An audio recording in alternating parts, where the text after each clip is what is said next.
Chapter 32. Conversations in the Calm Before. We could form our own secret society. Well?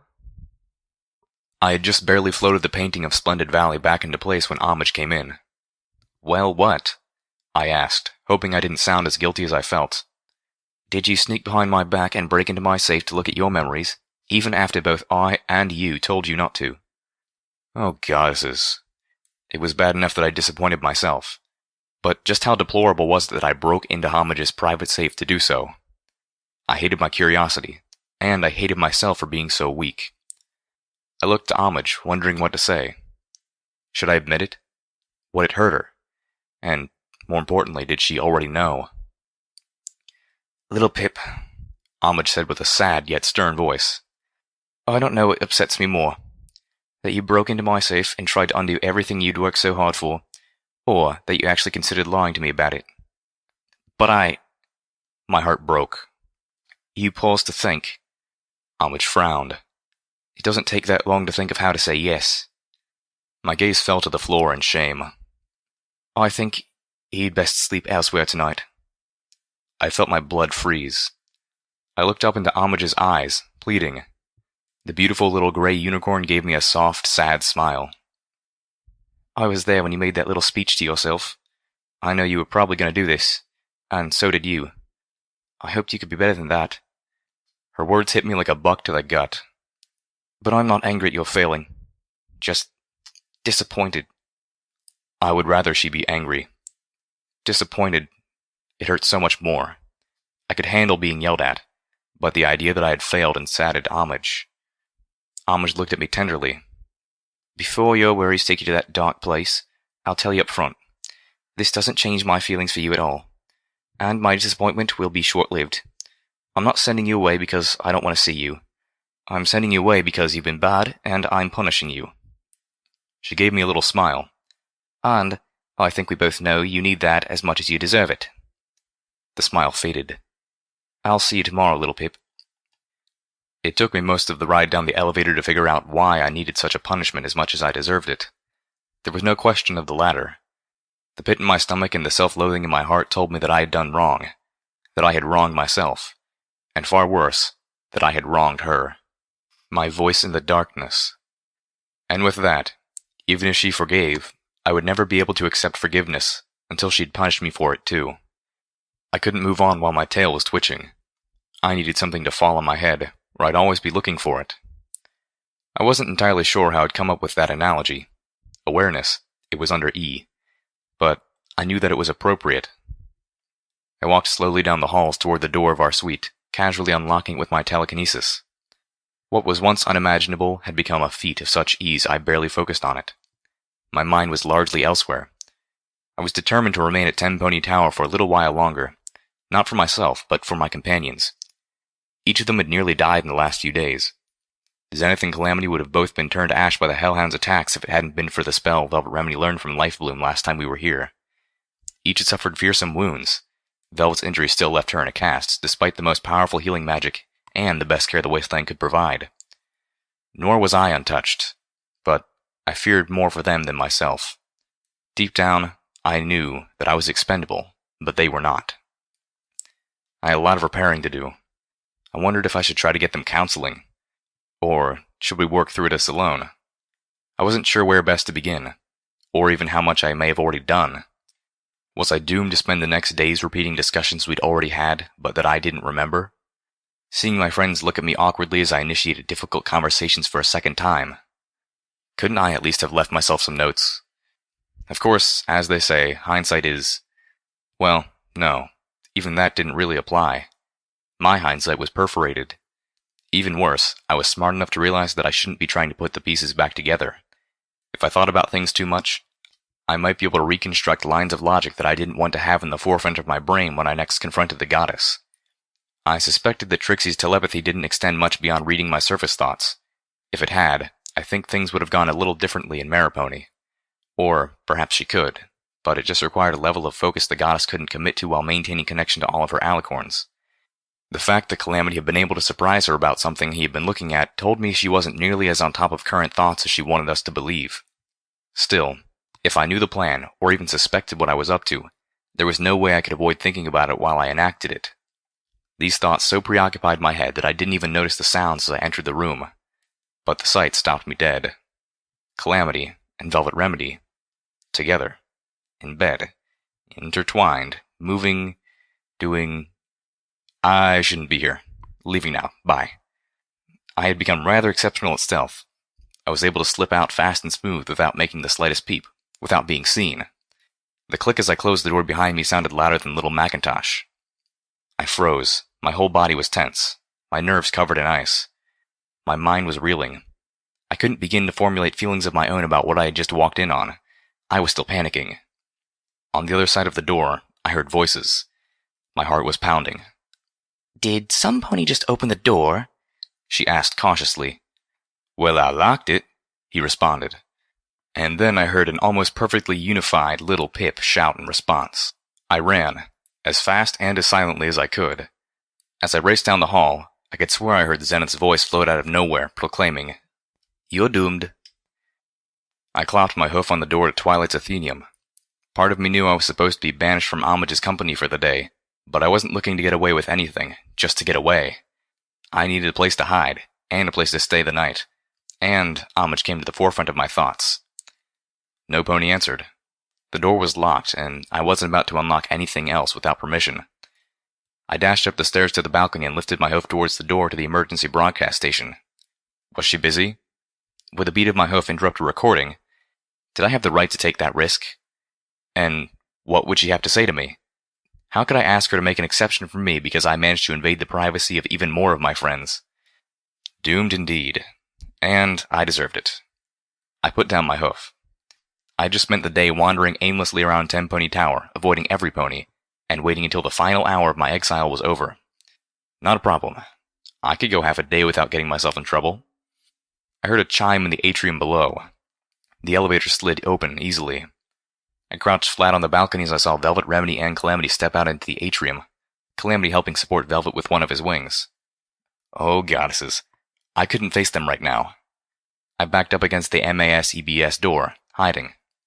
"You think she's upset?" Calamity's voice sounded below. I could hear the odd thump of Velvet's foreleg cast as she moved awkwardly into the atrium. "Well, I wish she'd just see this as an opportunity to get back at me for some of my teasing." Velvet Remedy's voice floated up to me. Her chocolatey smooth voice had a slightly harried timbre. "But I doubt that she will. The poor girl had a crush on me for ages, and while I've been under the impression that she is over it, I worry she might still feel a bit hurt." Did I? I wasn't sure. I was still too wrapped up in the fear of being caught. And now, I worried that I might feel like that. It would be unfair. And selfish. I had a relationship with Homage that left me, well, exhausted, to be honest. What right did I have to begrudge anyone else in a relationship of their own? Especially my two closest friends. I should be happier than ever for them. Honestly, I don't think you give little Pip enough credit. She got too much heart to let jealousy eat away at her. Or us. I reckon I got more to worry about that in regard for mere bird. It dawned on me that I wasn't feeling happy for them. I didn't think I felt jealous. I wanted to be a much better pony than that. If I was jealous, I didn't deserve the friendship of either of them. But no, I don't think it was jealousy either that I was feeling. It was concern. An achingly pessimistic worry. Calamity's voice rose up from below again. "You think she's here? Seems awfully quiet." "Yes, now that you mention it. If she was in Homage's company, I would expect we'd be able to hear her. At least that is what Zenith would have me believe." I buried my face in my forehoofs, suddenly blushing. There was absolutely no way this could get any more awkward and humiliating. "I mean, 31? Celestia's mercy." Okay, I was dead wrong. Now, it couldn't get much worse. That's a lot, right?" Calamity asked in a buckish ignorance. "Yes, that's a lot," Remedy said. I could almost hear her rolling her eyes. "Did you... oh, you know... oh no. Did Calamity really just ask that?" I heard a soft smack of Velvet Remedy's hoof. Good on her. "You do not ask a lady that, Calamity," she scolded. Then, in a smaller voice, she admitted, "Yes. Twice." "Twice? Oh, the big idiot. And then she was. I felt my ears burning as I realized my Pegasus friend was trying to do the math. How the hell does she have time to come to Splendid Valley? Indeed, Velvet said with a slight trace of bitterness. Clearly, Homage's cutie mark should be Little Pip. Obviously, that's what she's best at doing. I wanted to melt into the wall and disappear into some void beyond. I wanted the moon itself to come crashing down through the ceiling and crush me. I didn't want them to find me, and I didn't want to be hearing this private conversation. And the mere thought that they might discover I had been unintentionally eavesdropping made me die a bit inside. I heard a splash. One of them had stepped into the fountain's pool. After Maripony, I finally understand the alicorn in this room, Velvet's voice mused, changing the subject. I've been wondering how and why Twilight Sparkle would have chosen such a decoration. When we do find her, Calamity started slowly. I think you ought to do all the talking, if you don't mind. Oh, and why is that? Well, y'all are just better at it than me. Little Pip will want to know about what we are now and all that, and I'd just mess it all up. And just what are we now? Velvet said silkily. Damn it. Calamity sighed in frustration and confusion. That's just the question I was trying to avoid. Slowly, he admitted. I don't rightfully know. Velvet's voice was gentle and kind. You're Calamity, and I'm Velvet Remedy, just like we were before, only a little more intimate now. I heard another splash. I'm not going to push for us to be anything more than that if you want to be. I'm never going to tie you down, or demand a commitment that you aren't looking for. I couldn't help but feel this conversation was built upon a great many that I hadn't been privy to before, and that I had no excuse to be listening on to this one. My mind began to scramble for ways to escape. Girl, you don't even need to ask. Yes, I know, Velvet purred. But I need you to know that I'm not looking to change anything about you. Well, except maybe for your grammar. I just want to be with you. If I opened the door behind me, closed it, and stood up quickly, surely they would think I had just stepped out of the station behind me. It seemed like a good plan. But the door was locked. Of course it was. Well, surely I couldn't get myself into any more trouble. Oh, dang it. I don't know nothing what to say. Ain't any good at this sort of thing, after all. You don't know anything to say, Velvet tried pointlessly. Yep, wish I did. Maybe I should just hold you? The lock clicked. I slid the door open, then stood as I closed it again. Once again, a unified cry of Little Pip. I looked down at them, both standing in the fountain's pool, Calamity's forehoof sliding away from an interrupted embrace. My heart raced, and I blurted out the first thing I thought of. Oh, hey, I was just in there with Homage in the place doing the thing. They were both giving me odd looks. I wanted to face-off myself into unconsciousness. Instead, I gave them a forced and probably awkward smile. They looked at each other, then back to me, their expressions melting into ones of compassion and concern. I realized that my awkwardness would have been taken as discomfort over what they knew I had seen and not what they didn't know I had heard. Velvet Remedy started to call up to me. Then the door behind me opened and Homage peeked out. Little Pip, did you just try to come in? Her eyes narrowed at me. That's not how punishment works. Calamity and Velvet Remedy exchanged looks of quick realization. Doomed. I am not a clever pony. After 20 minutes of explaining and confessing and apologizing, with just a hint of blubbering, I found myself sitting across from Velvet and Calamity at Homage's table, feeling small and guilty as Homage made everyone tea. At last, however, I had finally been able to put solid thoughts to my feelings. The problem now was how, or even if I should voice them. What if my worries were correct? What damage would I do by shining a light on them? Or worse, what if I was wrong, but my questions led to doubts in their own minds? The silence stretched awkwardly between the three of us. Velvet looked patient but strained. Calamity fidgeted. If I said anything, it would have to be now, while they were together and could draw support from each other as they answered. But what if... Calamity rubbed a hoof on the table, absently asking Velvet, Hey, you figure they did it on here? I changed the subject quickly, and not just because the answer was yes, and I didn't want them thinking about that when Homage put tea and a plate of cakes on the table. I guess I'm just concerned.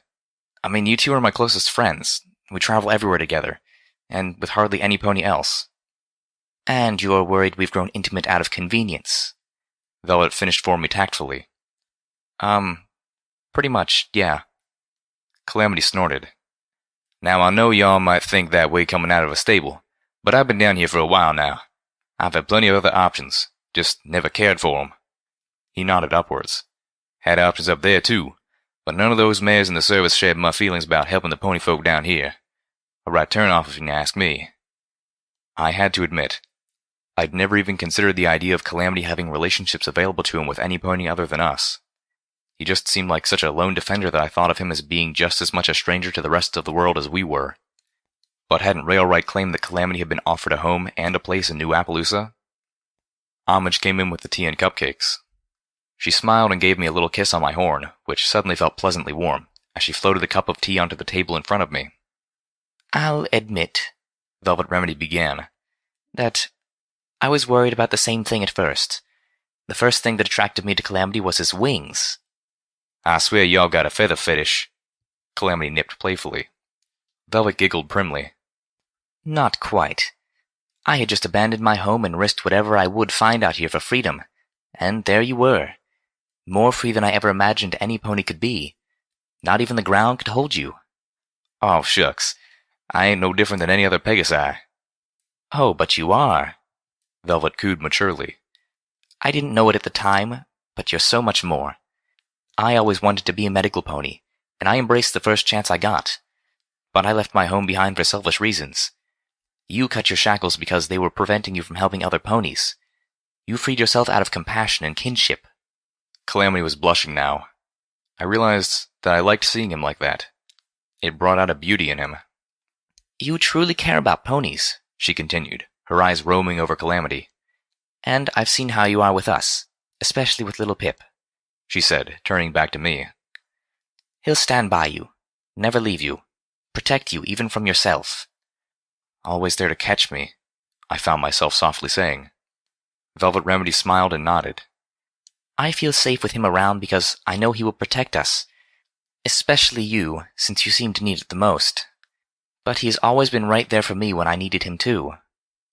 I was all of a sudden feeling guilty again, this time for monopolizing Calamity's time. I lowered my head, breathing in the calm scent of zebra chai tea wafting up from my cup. Scowling a little, Velvet Remedy couldn't help but add, I'm not saying we're a match made in the clouds. He does tend to jump to violence as a solution far too readily for my tastes. And he's not the only one. She fixed me with a look. For a few moments, her gaze held me like steel, making me squirm. Then her expression relaxed. But I realize that in the equestrian wasteland, violence is often the most appropriate response, although not as often as you two take to it. And at least both of you are motivated to shed the blood you do out of justice, compassion, and a sense of responsibility for your fellow pony, all of which seem to be sorely lacking in far too many ponies out here. She turned to Calamity with a look that clearly said, your turn. Homage trotted around and sat behind me, watching unobtrusively. I felt a gentle support radiating off of her despite her recent disappointment. I was supposed to be being punished, but there was no hint of that. I found myself fervently wishing at Calamity not to blow it. I wasn't happy for them because I was worried they were going to get hurt. But I wanted them to be together, I realized. I hoped for them. And Velvet's words were like a ray of heal, untainted sunshine. For the first time, I really thought maybe they could last together. So long as Calamity didn't say anything stupid in the next few minutes, that was. Calamity shuffled, looking uncomfortable. I take it I can't just say ditto. I took a long sip from my cup, and the slightly bitter liquid washed over my tongue. I felt the warmth of the tea spread soothingly through me. Velvet Remedy gave Calamity a shake of her head. The Pegasus reached back to brush at his mane, accidentally tipping his desperado hat into his eyes. Well, she's beautiful, he started. Not just outside. Behind her outer beauties and occasionally a brace of personality, but she's real beautiful inside, too. I winced. He was going to be paying for that one for a bit. I mean, from Calamity's shuffle, I guess he knew it too. But he was being honest. I hoped Velvet Remedy took that into account. Look, when we rescued her, I didn't know what to think. She was helping slavers, And she was. Well, I was expecting her to be fancy and prissy and highfalutin like the folks in the tower here. But she weren't like that at all. She's beautiful, but she's, I don't know, down to earth. He paused, looking for a word, then smiled as he settled on one. Practical. She's practical. And more importantly, she's devoted. She weren't helping slavers because she sympathizes for what any of them are doing, but because she's dedicated to helping folk. And she don't let unpleasantness or discomfort get in the way. Calamity wrapped his tail around Velvet Remedy, who was holding him with rapt attention. She's faithful. She stuck by our side even as we walked into hell. Her wanting to play diplomatic like with aggressive or evil types does wear thin, but I reckon maybe there's something to it sometimes. And she does that 'cause she really does care about folk. And she really is committed to helping them, even if a mess of them don't necessarily deserve it. But it ain't like her to ask if they do. He shrugged. How could I not absolutely love her for that? Looking into Velvet's eyes, Calamity finished by saying, It's like, you're just what the doctor ordered, you know? Velvet rolled her eyes at his corniness, but smiled. Look, the Equestrian Wasteland ain't a pretty place. It's rough and it's grim and it's bloody, and some days it can be hard to remember what's worth fighting for out here. But you know what? I don't have to look any further than at this here charcoal unicorn mare sitting next to me to be reminded just how good ponies can be, and just how worth it all the struggle is. Part of me wanted to jump up and hug them. Part of me wanted to tell them to get a room. But then, I was kind of to blame for them not being there right now. Okay, I'm convinced, I said with a smile. Homage wrapped her forelegs around me from behind. Our own coupleness made me feel less awkward in front of theirs. Yes, Velvet Remedy said suddenly to Calamity while giving the cakes a declining look. I think they did do things on this table. Homage bit into one of my suddenly burning ears playfully. Far too late, I changed the subject. So, how long have you two been together? Calamity laughed. You mean physically? Since what? He looked at Velvet, who was trying to keep a ladylike distance from the question. Yesterday? I blinked. Oh, come on, little Pip. We didn't even kiss before last week. Velvet Remedy sighed, then said smoothly, Really, little Pip, we have you to thank that we have a relationship at all. Wait, what? Yep. If and it weren't for you acting like we was already a couple back at that stable, I don't think we could have started looking at each other that way.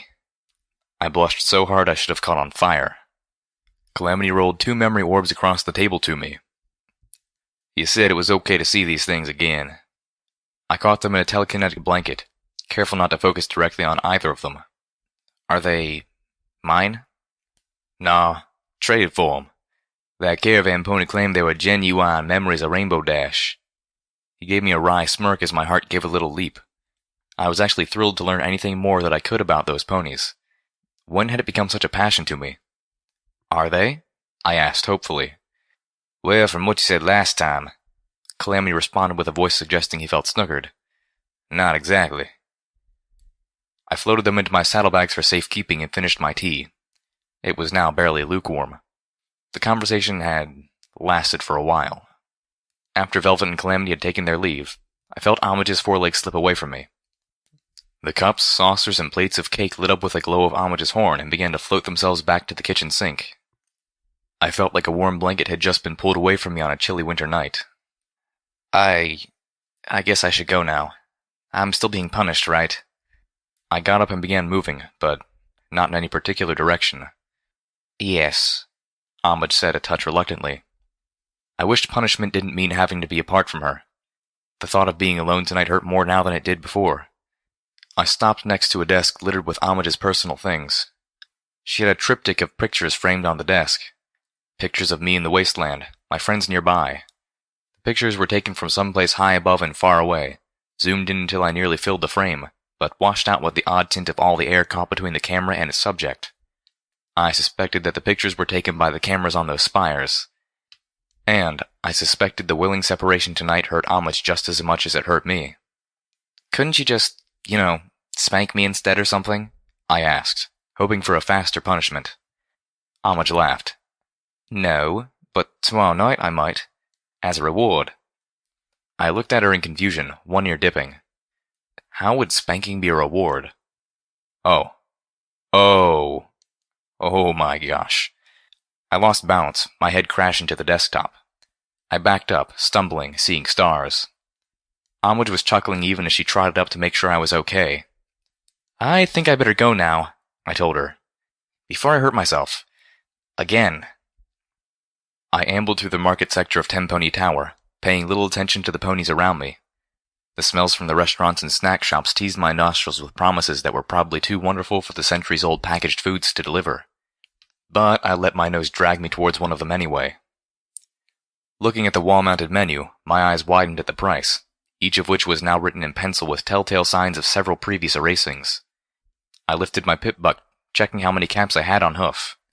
Velvet Remedy had been the queen of barter, so we'd been letting her keep most of our caps. I barely had enough for Sparkle Cola or a box of stuffed apple cakes, filled with a sweet candy apple filling and 5,000 times the daily recommended amount of preservatives. Yay. I plopped down my bottle caps and ordered a cola. I watched as a pony slid the caps off the counter with a hoof, then picked up a crowbar in his mouth and trotted back to a still-functional Sparkle Cola machine, prying it open and fetching my drink. A chain and padlock on the ground told me how they kept their supply secure at night. I took my cola, floating it next to my muzzle and tasting the lukewarm, deliciously carroty flatness. I was an hour into my exile, and already hating it. I spotted Calamity leaving the constabulary, looking disgruntled. Highway robbery, he groused. Anywhere else and I could buy an armor-piercing round for what they were asking for a rubber one, he added. Well, if anywhere else sold 'em, that is. I scampered over to trot at his side. How's your wing? Calamity smiled, judging my intentions. Velvet and I are doing just fine. Well, not fine. She's hurting inside. What happened to both of us at Old Olney scars her badly. But we're working through it together, so don't try to get us set up with that shrink again. I blinked. I did that? I had considered it earlier. Yep, not one of your better plans, Calamity noted. But well-intentioned. I wasn't sure I wanted to see that memory. Ever. We walked in silence a while. I drank from my cola, then offered some to my friend. Calamity accepted, biting down on the bottle's rim and tilting it back for a swig. Then he passed it back. We walked on in silence some more. I'm worried, little Pip. I nodded. There were about 100 things for us to be worried about, plus several extra ones for Calamity as he plunged into this newly deeper relationship with Velvet Remedy. It's the Enclave. That experiment in Old Olney. That was new. Post-Calamity new. I don't know why they'd be there, why they'd be doing that, or what they're all up to. He looked at me. And I'm worried. Of all the possible worries he might have, this was the one I expected the least. But I knew that I shouldn't have. These were his ponyfolk. His home. They had to be weighing on him as much as concerns for Stable 2 weighed on me. Pegasi are good ponyfolk, Calamity said. Whatever happens, remember that. 'Cause the Enclave, they ain't. Not so much. I was in a large foyer, marbled in gray. Large vertical windows let in the gray light of a rainy day. Outside, a dozen ponies were protesting, chanting and waving signs in the rain. Inside, ponies trotted about on personal business, or stood in conversing clumps. Many wore long raincoats still slick with a wet sheen. A few were hauling small wagons filled with boxes. My host was an earth pony mare sitting behind a long counter, gazing languidly at the text on a terminal. From the stirring warmth in certain parts of her body, the story she was fixated on was of a cloppy nature, and probably not safe for work. A familiar voice echoed from somewhere above, and safely distant enough that my host was able to change the screen, to a memo on wartime stress disorder, without rushing suspiciously. She looked back and up, her eyes moving to a spiraling set of wrought iron stairs that descended from a mezzanine level above. The whole lobby gave me the impression of ministry architecture. A flash of light erupted about 4 yards from my host's counter, wrenching her attention away from the stairwell before she could spot who she was looking for. Rarity stood in the lobby, wobbling slightly. Her dress, mane, and the large satchel on her side all hissed up wisps of smoke. She blinked, wide-eyed, seeming disoriented. But in an eye blink she had gathered herself together and was trotting up to my host with an urgent expression. "Hello, welcome to—" My host began politely, but Rarity was in too much of a hurry for niceties. Yes, I know where I am and I know who you are, she said, waving a hoof. I need to know if Rainbow Dash is still here. Please tell me I haven't missed her. Before my host could answer, that familiar voice answered for her. Hovering about halfway down the spiral staircase, Rainbow Dash exclaimed loudly, "Whoa, Rarity, did you just teleport here?" Standing on the steps behind Rainbow Dash, Applejack was looking equally impressed. Her orange coat and blonde mane made for a welcome splash of warm colors in the stark, cool room. Rarity paused, seeing the two of them, then smiled with a soft whinny.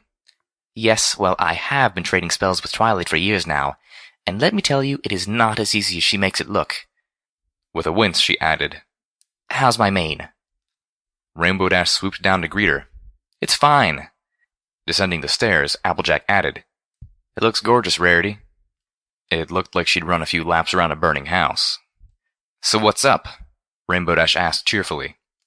Rarity glanced behind her and up towards Applejack, a brief look of unease passing over her face, and then turned to Rainbow Dash.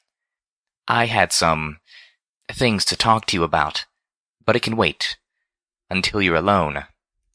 Rainbow Dash blinked.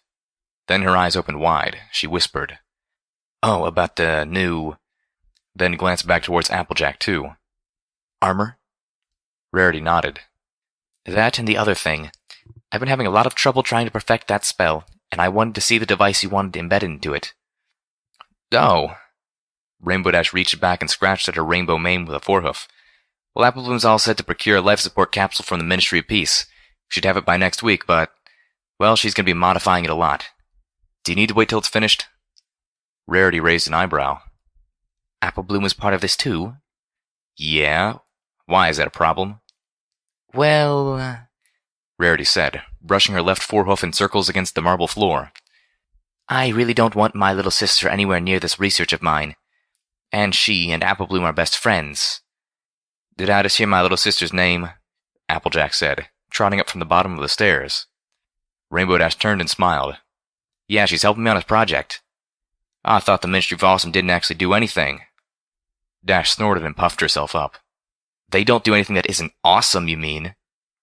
Rarity and Applejack exchanged looks of doubt. Anyway, Rarity said a little too hastily, I really should be going. Wait, Applejack said. You mean you teleported all the way over here just to go? She frowned. How come I get the feeling I'm undesired company?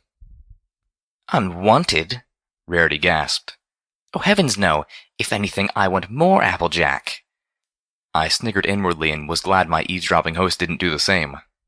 We don't see nearly enough of each other anymore. Feels like ages since... She paused, then chimed up. Idea! We're together right now. Let's do lunch. Rainbow Dash shrugged. Sure, why not? Applejack chimed in. Well, I got about an hour before I gotta be at a meeting for all the governors of the Ministry of Technology. And there is that new apple fritter place that Caramel Apple's kids have just opened up, which I've been meaning to try. Sounds perfect. Rarity clapped her forehoofs with a demure squee. Wait, aren't those the same brutes who tried to kill you with an elevator? Applejack's eyes narrowed. That ain't never been proven. Still, the idea of you spending time in a room with that lot. Yeah, Rainbow Dash jumped in. Want me to come with you? If they're planning anything funny, I'll make them think twice. I can handle myself just fine, Dash. But I do thank you kindly for the offer. Seeing her two friends still frowning unconvinced, she sighed and added, Besides, Sergeant Steelhooves has already offered to be my personal escort. Have I met this guy? Rainbow Dash asked suspiciously. Are you sure you can trust him? Applejack sighed. I don't think you have, but he served with my brother. He trusted him, and so do I. A smirk scrawled across her muzzle. Besides, I don't plan on being there too long, just enough to give my speech. I've been practicing it all day. Want to hear it? Rarity's eyes widened at the thought of listening through an entire speech by Applejack. Or perhaps just alarmed at having to do so in a public lobby while her mane was frizzy. Maybe over lunch, she suggested. Sure, Rainbow Dash encouraged Applejack with considerably more volume.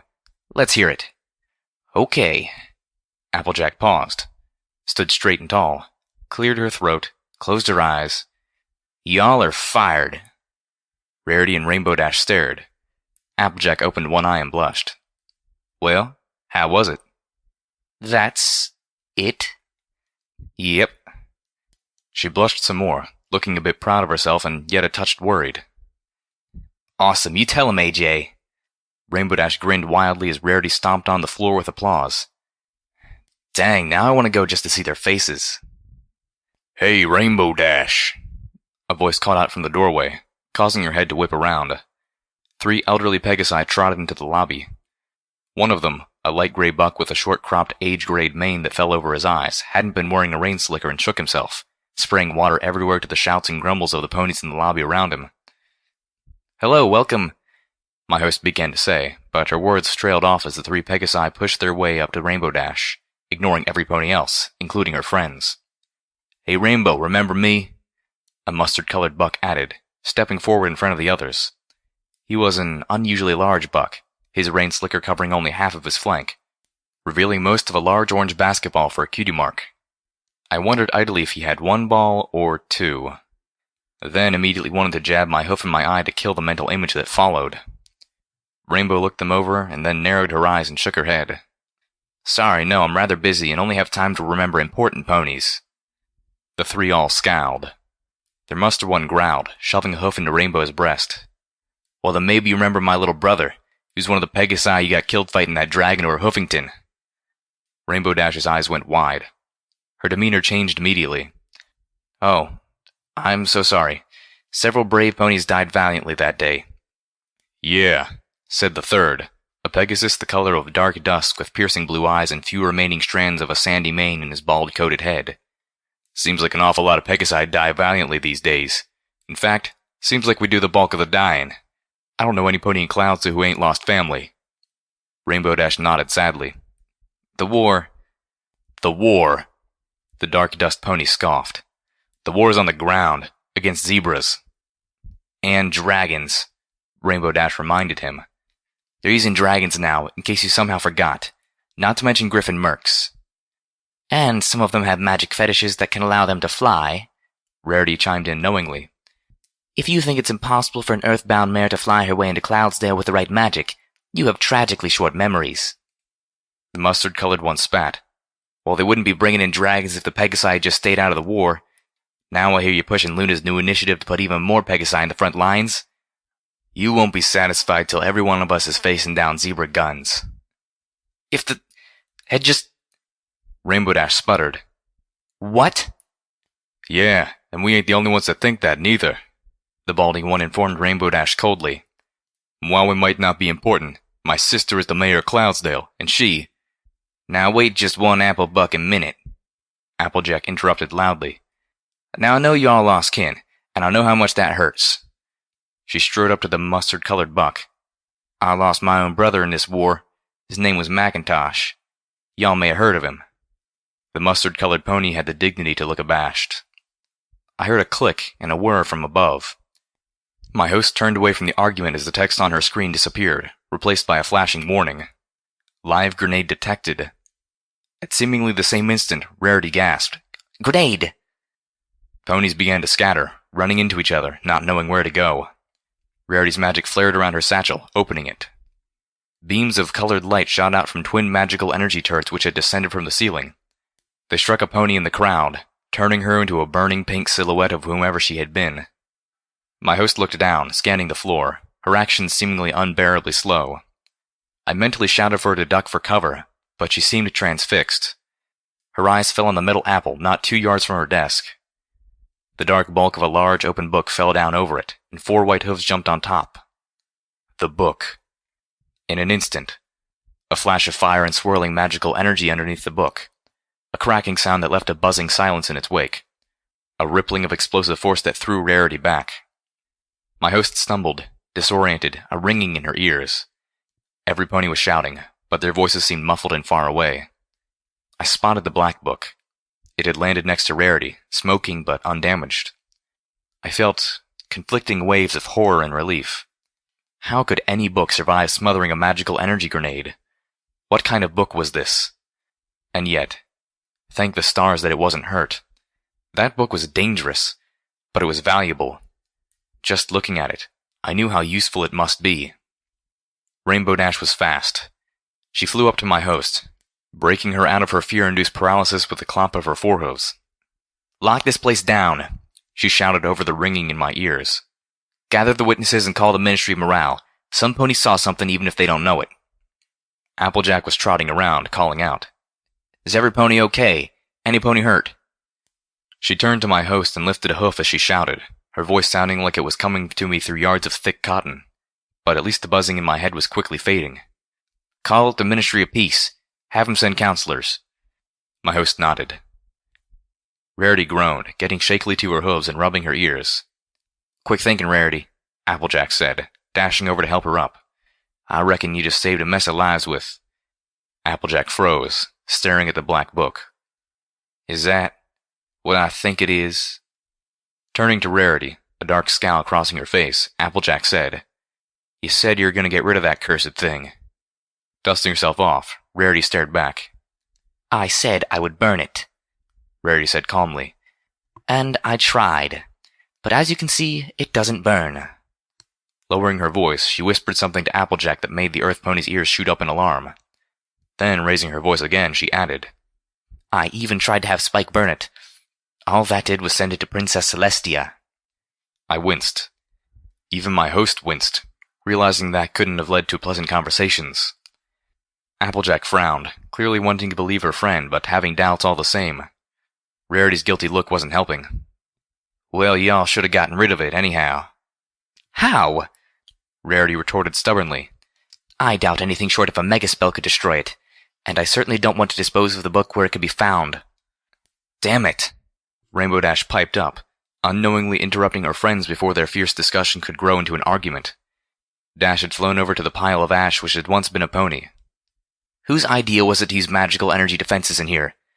A pile of ash isn't going to conveniently tell you who it was or offer up its former possessions for investigation." "Zebra sympathizers, I would suspect," intoned Rarity dourly, turning towards the very upset blue-coated Pegasus. "Shouldn't jump to that conclusion, Rarity," Applejack warned. "I don't like this blaming zebras for everything that goes wrong." "It certainly wouldn't be the first time they've taken a shot at me." Rarity bristled. She looked at Applejack with surprise. "After Zakor's betrayal, I'm surprised you still defend them." "Just 'cause Zakor turned out to be a bad apple don't mean all of 'em are," Applejack insisted. Even though my host was paying more attention to the Earth Pony and the Unicorn, I was able to catch a brief guilty look cross Rainbow Dash's face. I realized suddenly that Rarity and Applejack didn't know the truth about their zebra friend. The reality behind Zakor's defection was a carefully guarded secret held by only 2 mares, and probably only the tiniest fraction of ponies within their respective ministries. Ain't like there ain't any other pony folk who might want to take a shot at one of us. Rarity met Applejack's statement with wide eyes. "Oh dear, you're right." "Well, if it was them who was behind it, they sure sugar ain't stopped me from getting to that meeting." "Hell," Rainbow Dash blurted out, flying up. "For all we know, the target may have been that lot." She pointed the hind hoof towards the 3 Pegasi cowering in a corner. "What they're speaking amounts pretty much to sedition." Her expression was cross and grim. "I'm beginning to think Cloudsdale needs a Ministry of Morale hub." Rarity looked around desperately. "Oh dear, oh dear. Lunch is off, I'm afraid. I need to get back to the image. We don't have much time to figure out what to tell the news ponies to say about this. 3 ministry mares. Oh, this is bad. We have to move on this now." As Rarity magically scooped up the black book and vanished in another flash, my host finally began actually doing her job. When I returned from the memory orb, I was no longer on the secluded bench outside some restrooms where I had laid down to view it. I was someplace else. Someplace dark and cold. The black book floated in darkness before me. Just an afterimage that was already fading. A spotlight flared to life above me, its beam pinning me to ornate purple and pink marbled floor tiles as it destroyed any adjustments my eyes were beginning to make to the dark. I brought up my eyes forward sparkle, detecting at least half a dozen figures in the shadows about me. According to my EFS compass, they were not hostile. That only relaxed me slightly, considering I had apparently been abducted. "Hello?" I asked, not trying to keep the annoyance from my voice. "Who are you? What do you want?" I immediately suspected they wanted me to do something for them. Some task to perform, some new distraction that would further divert me from my date with the Canterlot ruins. If so, they were in for sore disappointment. I chose when and if I strayed off task, and I'd done too much of that recently. There was a clock ticking. There was a bomb poised to destroy this very tower and every pony in it. And damn it, I didn't have time for any games. A pony trotted forward, concealed in full robe. Under his hood, his face was cast in black shadows by the light above. But the folds of the hood made it very clear that he was a unicorn. And enough light bounced up from the marbled floor to recognize a mottled brown coat. "Greetings, little Pip," said a familiar voice that I couldn't quite place. The voice had the tones of a refined gentle stallion, but shied away from sounding too haughty. "We apologize for the rude awakening." We who? I asked, but I already knew. "We call ourselves the Twilight Society," the gentle stallion proclaimed. I forced myself not to ask if he was kidding. Very enigmatic. And who are you really? I said, biting back deeper sarcasm. And what do you want? The unicorn under the hood restrained a chortle. He whinnied. "Why, that is exactly correct. You too have enigmatic titles, do you not, Stable Dweller? Wasteland Heroine. We've been told that you are the savior of the wasteland and the bringer of light." I cringed. They weren't titles I had ever wanted, nor ones I'd ever thought myself worthy of. And now I was under a spotlight, being judged for a reputation I couldn't control and couldn't live up to. "What we want," the gentle stallion continued, "is to know who you are, really." I snorted. And you kidnapped me to find out. You couldn't have just asked? "These conversations are not for prying ears," another voice said from the darkness to my left. "You've already been to places you are not meant to be, shown things no pony was allowed to reveal," a third voice said, this time to my right. Suddenly, I was worried for Homage. She'd clearly broken the rules of this overly dramatic group of ponies to help me. What might they do in response? Murmurs rippled through the darkness around me. "You have used for your own goals the very secrets that we hold guardianship over." "Oh. I know too much, right? Is that what it is?" "That is but half of what this is," the gentle stallion said, addressing me. "We have been counseled to make available to you the full might and mystery of this place. We have not yet made our decision, yet you've availed yourself of your secrets anyway." "You are a risk," claimed the voice from my right. "Not only to us, but to all that could one day be accomplished with what we guard here." I stomped. Bullshit. I've heard that crap before. 200 years and you've done nothing with what you have. I turned, advancing towards the source of the voice on my right. A cloaked pony, hiding under a hood as he hid in the shadows. He backed up, bristling nervously. "You're hiding your secrets away because they're special," I spat.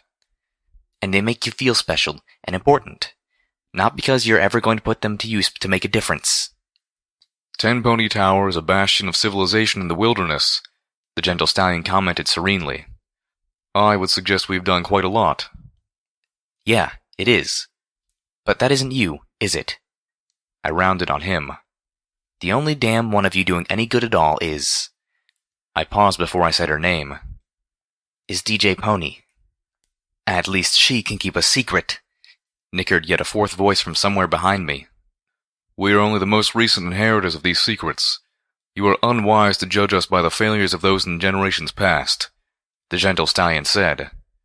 I frowned, biting my tongue. He had a point. "And perhaps you're right," the gentle stallion said earnestly.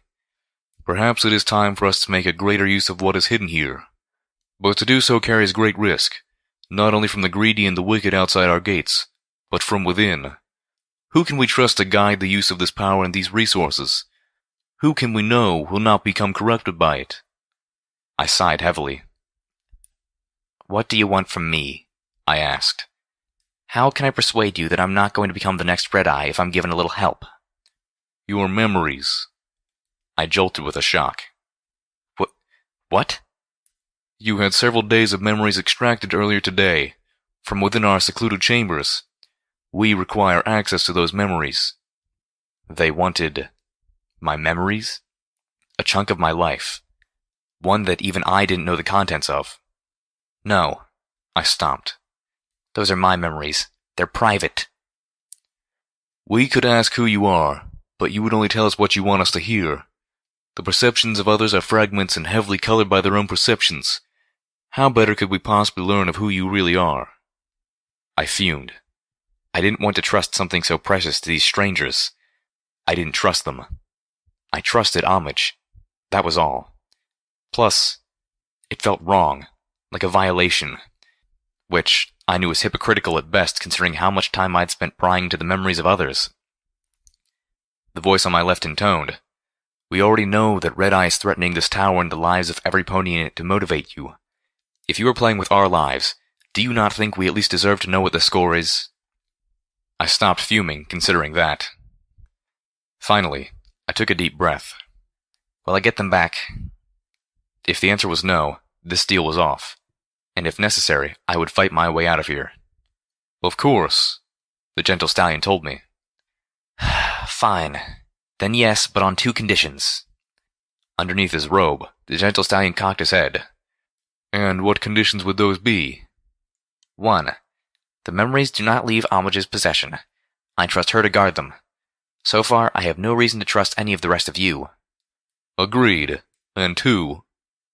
Homage continues to live here as long as she wants, safe from any repercussions for having helped me or for revealing what she did. More murmurs. Unhappy ones, I noted.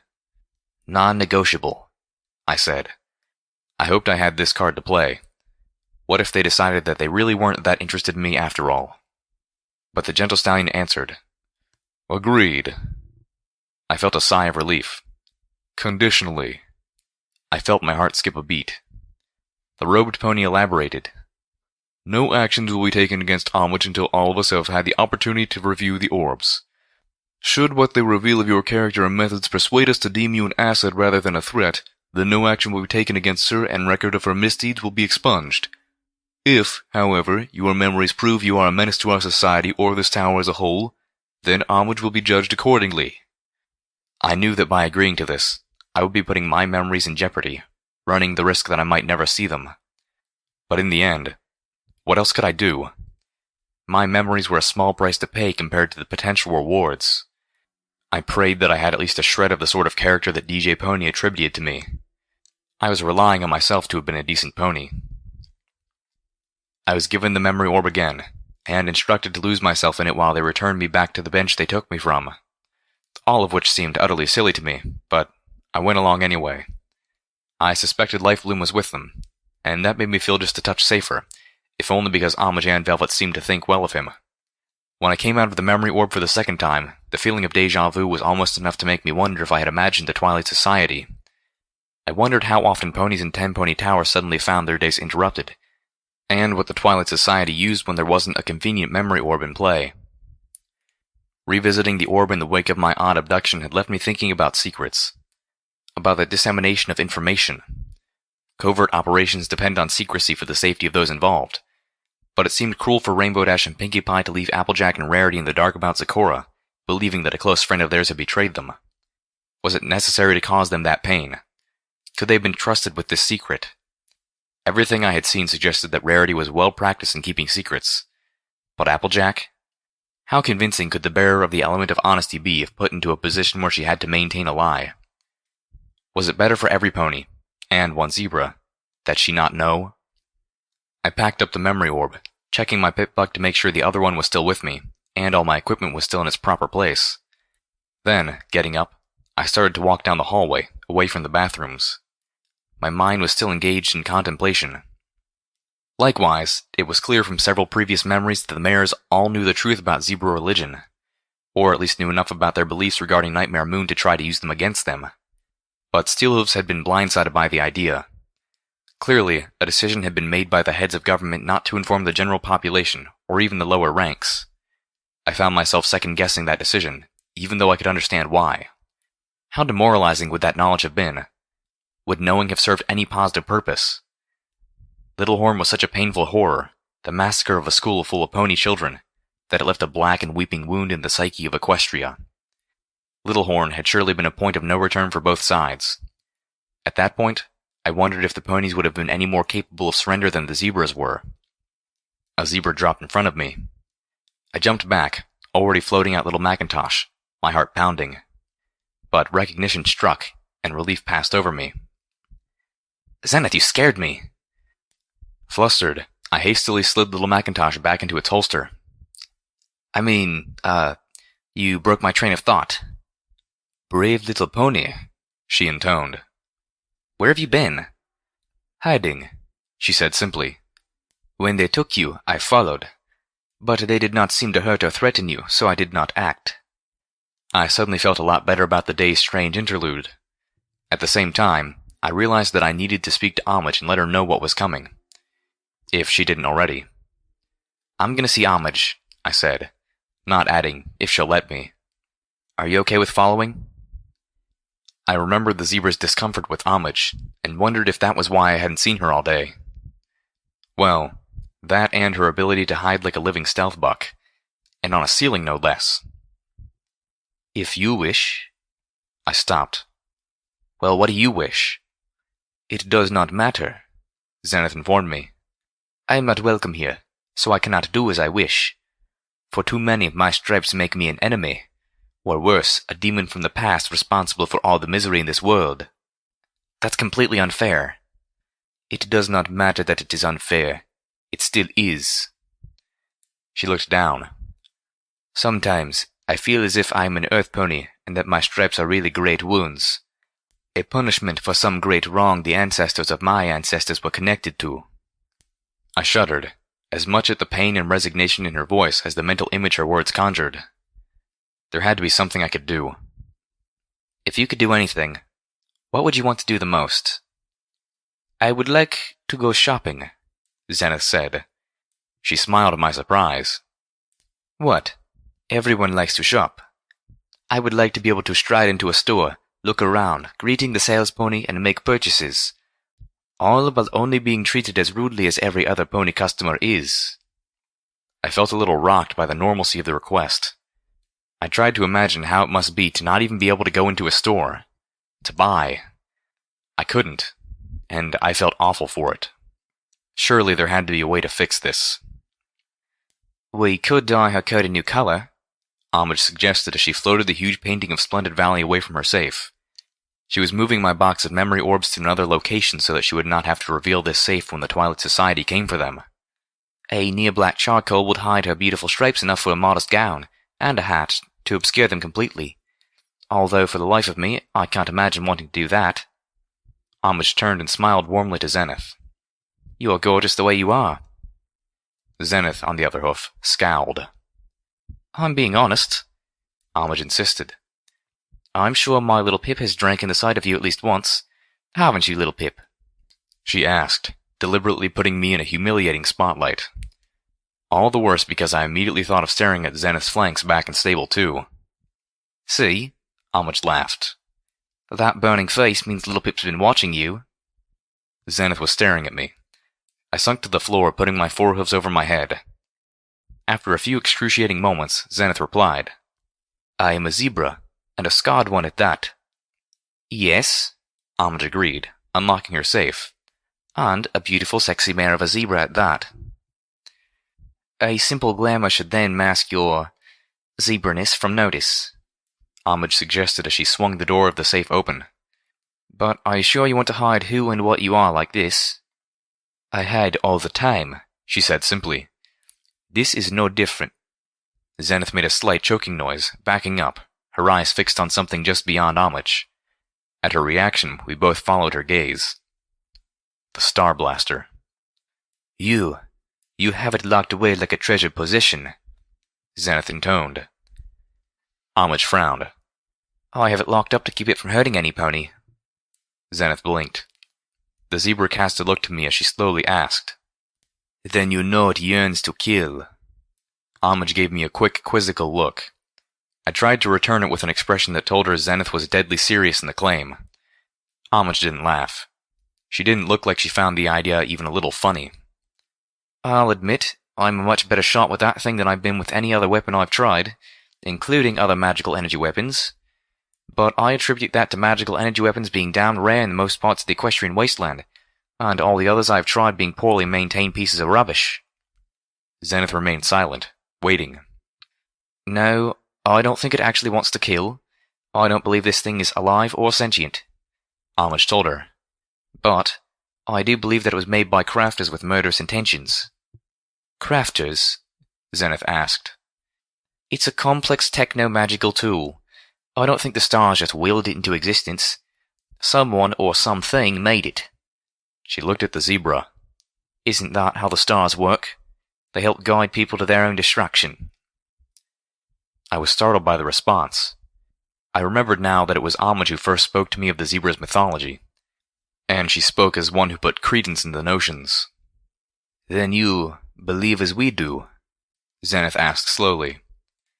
I believe most all religion is born of a mixture of truth and fantasy, hope and fear. How much truth is in any one mythology is hard to say. Homage pulled the box full of my memory orbs from the safe before closing the safe up again, sealing the weapon from the stars away once more. But I believe that the amount of truth in the zebra's legends is a good bit more than zero. I don't believe that your ancestors understood the stars nearly as much as they believed they did. Homage looked to me, addressing us both. But I have seen enough to be certain that the void beyond the moon holds wonders and terrors far beyond our imaginations, and that at least some of what is out there is malicious beyond our conception of evil, and is looking this way with hostile intentions.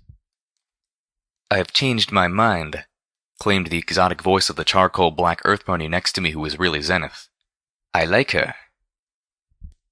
Zenith the not a zebra was peering into jars of strange things floating in stranger liquids that lined the back shelf of the secluded apothecary which crouched around a corner from the main stores like a little colt hiding from bullies. The proprietor kept shooting us nasty looks, but I felt they were more directed at me than Zenith. She was dressed in a gown of subtle goldenrod and ivy, with a matching wide-brimmed hat. The entire ensemble made her look not only lovely, but right at home amongst the fine ladies and gentle stallions of Tenpony Tower. I looked like me. Like who? I asked before I realized the obvious answer. Homage? I suddenly felt a little giddy. The not a zebra nodded with a smile. I wanted to dance around shouting, yes, yes, yes, but I was already getting enough looks from the proprietor.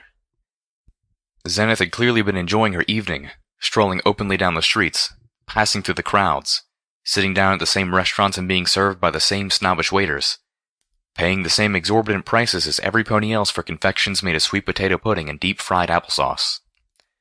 More than once, some pony had snidely suggested that she take me to a dress shop, and gave her sympathetic looks, as if I was a younger relative she had been burdened with and my appearance was some sort of youthful rebellion. Sometimes I really hated being small-framed. The selection here is wonderful, Zenith commented, but I had not expected such high prices. In case you haven't noticed, miss, the stallion behind the counter grumped, we're not getting any fresh product anytime soon. It's a seller's market right now. The prices of everything in Tenpony Tower had tripled since the first time I had been here. Red Eye's blockade was killing commerce with the caravans and scavengers. I could feel an undercurrent of worry in the marketplace. Earlier, a mare had snorted, exclaiming, The mere thought of wines meant for my cellar being sold instead of in one of those dirty little places like Gutterville or Arbu gives me the vapors. I had remembered how much I really didn't like the company of these ponies. Shouts from outside drew our attention. Zenith smiled politely to the stallion glowering from behind the counter, saying, We will be right back. He didn't look like he believed it, and scowled at me as if I'd been intentionally wasting his time. Backing away from him, I turned to follow Zenith out of the shop. Ladies and gentle stallions gathered by the nearest outside windows in small crowds. Prim and proper young fillies and colts squirmed about and climbed on their parents, momentarily forgetting proper decorum as they tried to get a peek. Zenith, reveling in her ability to talk to these strangers, asked, What is the commotion? It surprised me, not for the first time, how easily she blended in now that the perceived stigma of her race had been obfuscated. The slavers, the colt replied as he quickly trotted past us, heading towards a window. They're leaving. I don't like this, I told Zenith as we stood at one of the windows, looking down through the darkness of early night. The burning lights of torches drifted away from the base of Tenpony Tower like rivulets of lava. Over half of Red Eye's forces were pulling out. The only reason I could think of for Red Eye to withdraw before I fulfilled my end of the bargain is if he decided to blow the tower anyway. Now. But then would he not remove all of his men? Zenith asked cautiously. Not if he wanted to make sure we weren't able to evacuate, I suggested. Although I realized it didn't make much sense. I couldn't think of another reason for this behavior. Perhaps it is part of your cunning plan, Zenith suggested hopefully. Doesn't feel like it. Aren't I supposed to be being punished? I asked, sitting on Homage's bed inside Twilight Sparkle's Athenium, staring out the huge windows at the retreating forces. I was tense. And worried. I wanted to know what Red Eye was up to. He was making a move. And while I had nothing but a gut instinct to base my opinions on, it didn't feel like this was something I'd predicted. Throughout the tower, ponies were cautiously optimistic. I gave up, Homage admitted as she sat down behind me and began to massage my shoulders, working to relieve my tension. Zenith had convinced me not to assume the worst, but that didn't keep me from contemplating all the other avenues of bad. Homage's gentle hooves worked in slow circles over my shoulders and then down my spine, moving towards my flanks. I couldn't hold back a sigh. My eyes flew open as a dark thought stuck in my brain like a dagger. Homage, you know I've been tainted, right? The goddesses only know what that vile stuff did to me. I might be abnormal now. Homage giggled softly. Not at all the response I expected. Love, she said, sending a thrill up my spine. We've already had this conversation. Oh, I said, feeling embarrassed. Homage planted kisses up the length of my mane. The highlights.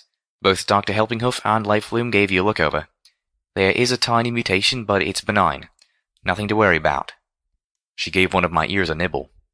The fact that you risked taint for me and the ponies of this tower have not gone unnoticed, or unappreciated, especially by me. I felt relief. The dagger in my brain melted away. I've even checked you over myself, quite thoroughly, and you are definitely still my little pip. My ears shot up as she whispered. Orb number 8. I held Homage in my forelegs, nuzzling her softly. She leaned into me, her body warm, her breathing pleasantly heavy. Homage, I asked with trepidation. I didn't want to spoil the night. Yes, love? Homage's sweet voice panted gently up to me. Are you doing all right? After that, oh, yes, she giggled. I tickled her absently, enjoying the ability just to touch her. You know what I mean. Things here have been rough lately. And a few days ago, what you had to do to save us. Homage sighed and curled around to look at me, though we couldn't really see each other in the darkness. After all you've been through for me, you're still more worried about me than yourself? That was a dodge, and I wasn't going to let her get away with it. Doesn't change the question. Joke Blue was usually the one doing the shooting, Homage admitted. I've only taken a few lives in my time, not counting beasts and robots, but each time it was to save some pony, although sometimes that pony was myself. She reached up a hoof to brush my muzzle. I don't like it. I don't enjoy it. And I'm really no good at it. But I never regret it. The next morning, a light rain had begun to drizzle, spotting the windows and making the gray-on-gray of the Manehattan ruins into a monochromatic haze. I had used my binoculars to search the ground below, startled to find that only a third of Red Eye's forces remained. But they looked like they were camped out permanently. My heart felt heavy, and my head was foggy from a lack of sleep, the latter being entirely Homage's fault.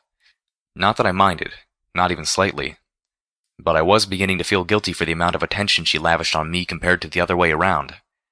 I couldn't do anywhere near the things to her that she could do to me, and I was beginning to feel inadequate in comparison. I had reached the point where I was going to have to start asking her for instructions. A request that, no matter how I tried to phrase it in my head, always sounded pathetic rather than romantic. The little red wagon squeaked along beside me. I stopped as I reached the door to our suite. This time I raised a hoof and knocked. Twice. Calamity opened the door, smiling. Howdy, little Pip. Morning. Good morning to you too, Calamity. I see you're in a good mood. Yep. Are we ready to do this? Calamity grinned. I reckon she's been ready for a few days now. He flapped his wings, scooting out of the way. Velvet Remedy lay on the edge of her bed, and Calamity's now, I was willing to bet. Her plaster-bound legs stretched out uncomfortably in front of her.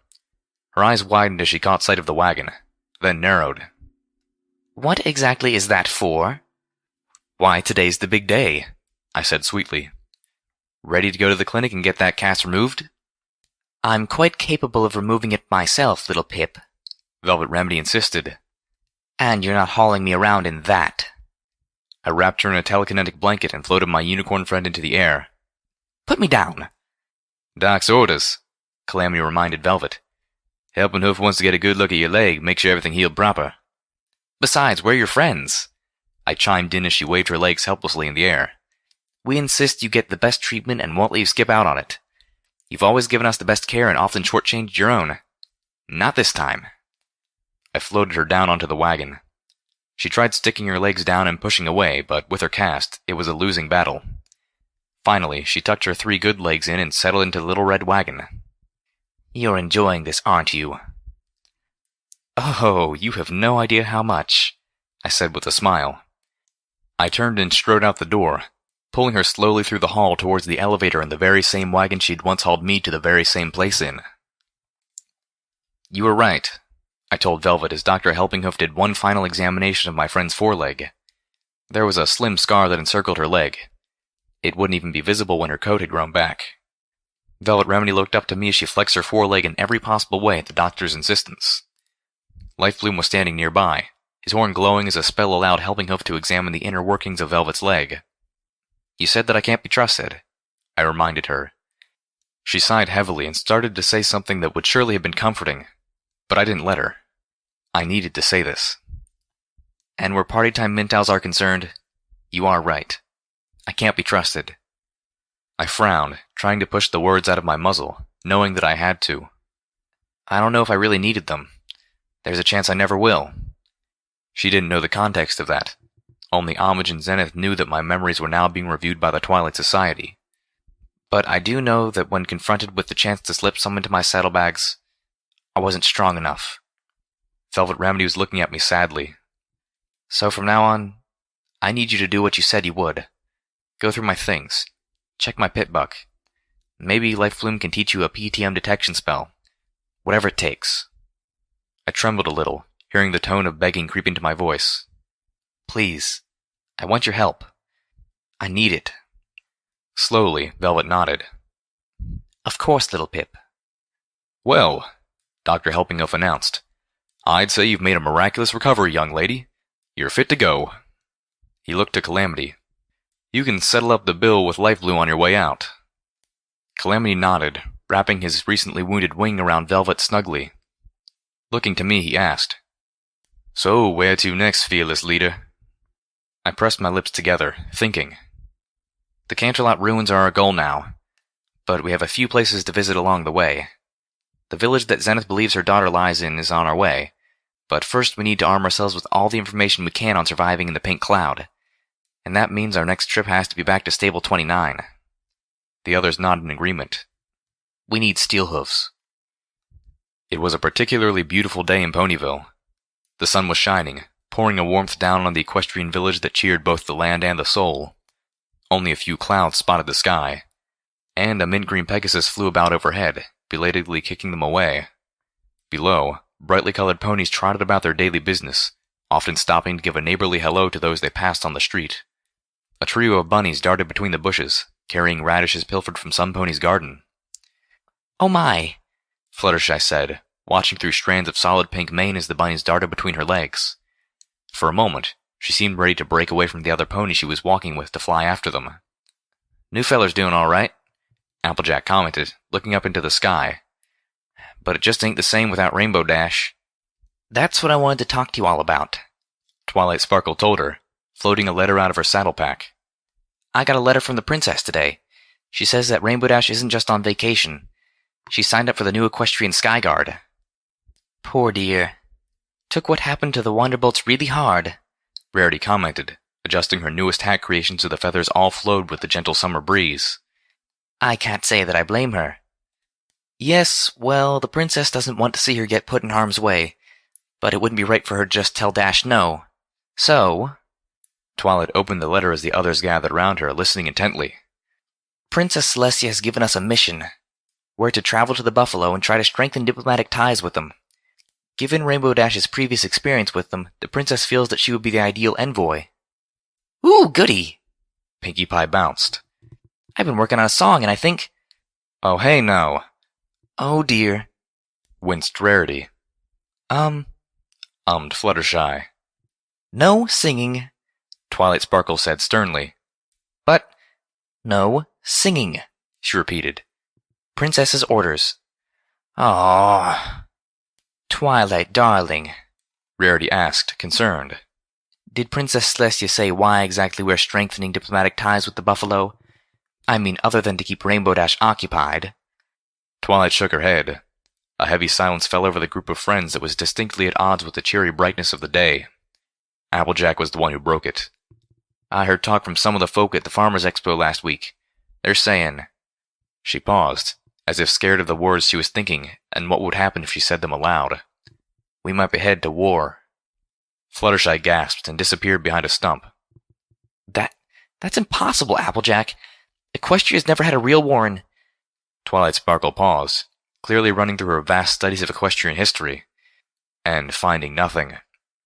I don't think Equestria's ever had a war. At least not in over 1,000 years. Yeah, well, we all know how mighty stubborn ponies can get with their livelihoods or being threatened. Only this time I fear it ain't gonna be pies they're throwing. Big Mac brought home one of them newfangled firearms to take care of that cockatrice that's been attacking our pigs. Applejack was interrupted by an upset squeak from Fluttershy, who had finally managed to come back out from behind her stump. He wouldn't. Sorry, Fluttershy, Applejack said apologetically, but that thing was killing our pigs. Sometimes you just gotta take care of the dangerous predators the hard way. You could have told me. I could have stopped them for you, Fluttershy said, uncharacteristically raising her voice just a smidgen. Now your pigs will stay dead forever, you know. Only a cockatrice can reverse its own magic, and he would have if I'd had the chance to tell him to. What? Applejack moaned. Oh, nuts and shrews. Fluttershy turned meekly to Twilight Sparkle. There's not really going to be a...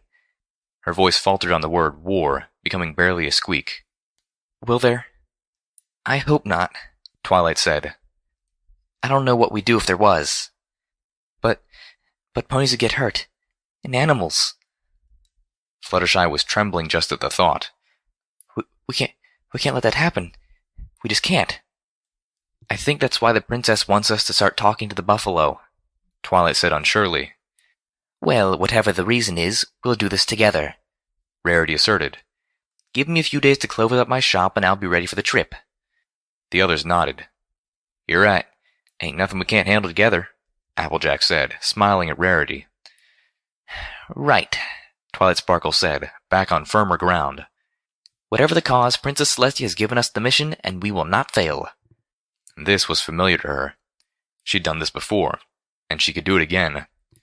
Every pony, make whatever arrangements you need to. We may be gone from Ponyville for a while. I'm going to go get Rainbow Dash. Let's meet back here in less than 2 days. The face she had in her friends virtually radiated from her. All of her friends nodded, Fluttershy looking both exceptionally nervous and particularly determined. Then, every pony galloped off, leaving the yellow Pegasus standing on the path alone. Oh, so much to do. But we can't fail. We just can't, she fretted. Who will take care of the animals? Can I help? My host asked, flying up to the distraught yellow Pegasus. Ooh! Fluttershy jumped, then crouched meekly, looking around until she spotted me. Oh, hello, Ditsy-Doo. I didn't see you there. She looked away shyly. Sure if you'd like. I felt my host smile happily. Today was certainly a good day. Footnote. Maximum level.